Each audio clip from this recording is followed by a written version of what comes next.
नमस्कार दोस्तों, आज के इस वीडियो में हम सीखने वाले हैं लेफ्ट फंक्शन को। और लेफ्ट फंक्शन का यूज़ क्या है, तो हमें आज इस वीडियो में ये पता चल जाएगा कि लेफ्ट फंक्शन का एक्चुअल में यूज़ है क्या।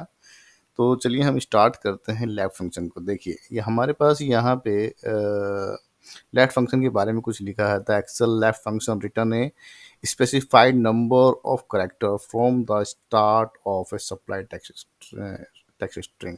तो देखिए, हमें ये कहा गया है इसमें कि हमें कोई भी टेक्स्ट दिया गया है, कोई भी सेल में कोई चीज़ रखी हुई है, तो उसमें से हमें कोई पर्टिकुलर चीज़ निकालनी है कि हमें सिर्फ इतना हिस्सा ही निकालना है उसमें से।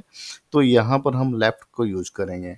लेफ्ट फंक्शन का सिंटेक्स लिखा हुआ है इसमें कि सबसे पहले हम लेफ्ट लगाकर ब्रैकेट स्टार्ट करेंगे और उसके बाद हमें टेक्स्ट देना है जिस पे हमें वर्क करना है।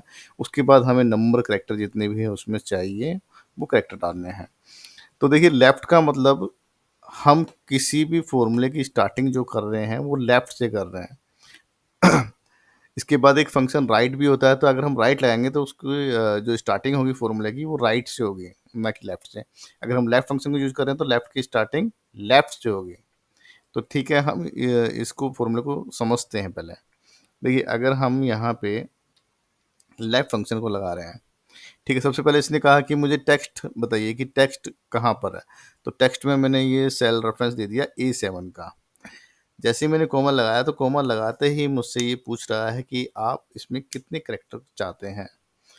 तो देखिए, अगर मैं इसको नहीं बताता हूँ कि मुझे कितने कैरेक्टर चाहिए, तो बाय डिफ़ॉल्ट ये उसको 1 एज़्यूम कर लेगा कि इसको 1 कैरेक्टर चाहिए ही चाहिए।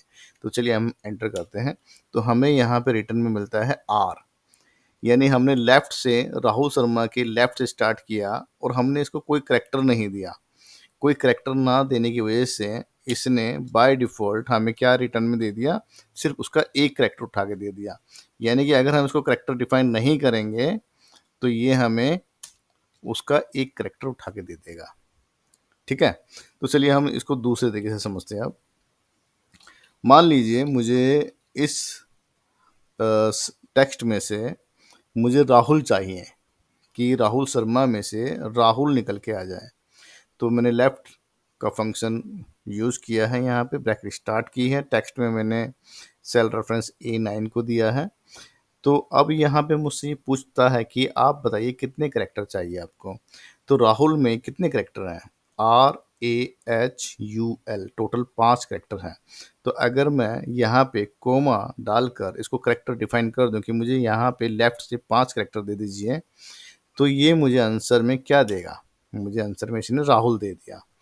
तो यानी कि अगर मैं इसको ये बोल दूं कि भाई मुझे लेफ्ट से इतने कैरेक्टर चाहिए, तो ये मुझे बाय डिफ़ॉल्ट उतने कैरेक्टर दे देगा।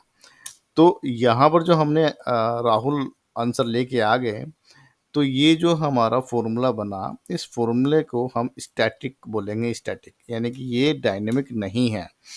डायनेमिक क्यों नहीं है? क्योंकि सभी के जो फर्स्ट नेम हैं, ज़रूरी तो नहीं है वो 5 कैरेक्टर के ही हों, हो सकता है किसी का 4 कैरेक्टर का हो सकता है किसी का 8 कैरेक्टर का हो। तो इसलिए हम 5 तो नहीं डाल सकते सभी के नेम के लिए। तो यहाँ पर ये फ़ॉर्मूला हमने स्टैटिक माना है कि ये फ़ॉर्मूला स्टैटिक है, ये फ़ॉर्मूला डायनेमिक नहीं है। तो चलिए हम इसको डायनेमिक बनाना सीखते हैं। तो यहाँ पर दोबारा से हमने लेफ्ट को यूज़ किया और टेक्स्ट में हमने दे दिया सेम रेफरेंस, यानी A11 हमने दे दिया है राहुल शर्मा, और हमसे यहाँ पे पूछता है कि नंबर कैरेक्टर बताइए। तो नंबर कैरेक्टर बताने के लिए हम इनको कुछ ऐसा बताने वाले हैं जो हर किसी के नाम में आता है। तो देखिए, अगर मैं किसी के 2 नेम उठाता हूँ जिसमें फर्स्ट नेम और लास्ट नेम होते हैं, तो जैसे कि राहुल शर्मा, तो इनमें बीच में है एक स्पेस, राहुल स्पेस शर्मा। अगर मैं बोलता हूँ अमित कुमार, तो अमित स्पेस कुमार। अगर मैं बोलता हूँ केतन शर्मा, तो केतन स्पेस शर्मा। तो यहाँ पर सब में मैंने एक चीज़ देखी कि स्पेस सब में आता है अगर किसी के फर्स्ट नेम और लास्ट नेम है।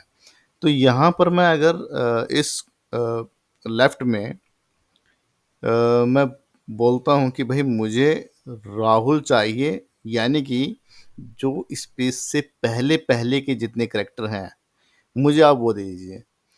तो यहाँ पर जब मुझसे ये नंबर करेक्टर पूछता है तो यहाँ पर मैं स्पेस तक की पोजीशन चाहता हूँ। और हमें स्पेस की पोजीशन निकालने के लिए हमने लास्ट वीडियो में सीखा था कि हम यूज करेंगे क्या, फाइंड। तो हमने यहाँ पर लगाया फाइंड। फाइंड में सबसे पहले इसने हमसे पूछा है कि आप क्या ढूंढना चाहते हैं, तो मैंने इसमें लिख दिया स्पेस को ढूंढना चाहता हूँ। जैसे ही मैंने कोमा लगाया तो ये पूछता है मुझसे कि आप इसको कहाँ ढूंढना चाहते हैं, तो मैंने यहाँ पे सेल रेफरेंस दे दिया कि मैं A11 में ढूंढना चाहता हूँ। तो इसने मुझे इस नंबर करेक्टर की जगह स्पेस की पोजीशन दी होगी।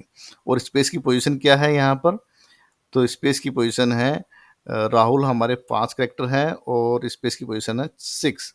तो यहाँ पे मुझे नंबर करेक्टर में ये मुझे क्या आंसर देगा, 6, जबकि मुझे 6 नहीं चाहिए, मुझे क्या चाहिए, 5 चाहिए। तो मैं यहाँ पर 6 जो मेरा आंसर आएगा उसमें से मैं यहीं पर -1 कर देता हूँ, ताकि मेरा करेक्टर जो उठेगा सिर्फ 5 उठेगा, राहुल।